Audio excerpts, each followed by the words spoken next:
মাংস উৎপাদনৰ বাবে এটা ফাৰ্ম কৰিব তেনেহ'লে আপুনি সিলেক্ট কৰিব লাগিব যেটো অৰিজিনেল লোকেল পাতিহাঁহ আছে গাঁৱে ভূঞে অঞ্চলে আগৰ পৰাই মহিলাসকলে যেটো হাঁহ পুহি আহি আছে সেই হাঁহ আপুনি লৈ যদি আপুনি ফাৰ্ম কৰে তেনেহ'লে আপুনি সেই ফাৰ্মত 2-4 টকা উপাৰ্জন কৰিব পাৰিব 80 পৰা 90%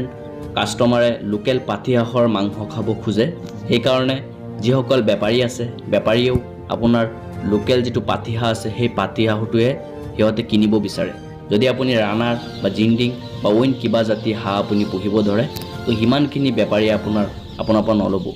এই কাৰণে আপুনি যদি মাংসৰ কাৰণে ফাৰ্ম কৰিব বুলি ভাবিছে তেনেহ'লে অৰিজিনেল যেটো পাতিহাঁহ আছে সেই পাতিহাঁহৰ পোৱালি লৈ আপুনি ফাৰ্ম কৰক আপোনাৰ ফাৰ্মত 100% আপুনি সফল হ'বই বন্ধুসকল মই আকৌ কৈছো যদি আপুনি মাংসৰ কাৰণে আপুনি ফাৰ্ম কৰিব বুলি যদি ভাবি আছে তেনেহ'লে অৰিজিনেল পাতিহাঁহ লৈ কৰিব কাৰণ এইবিলাকক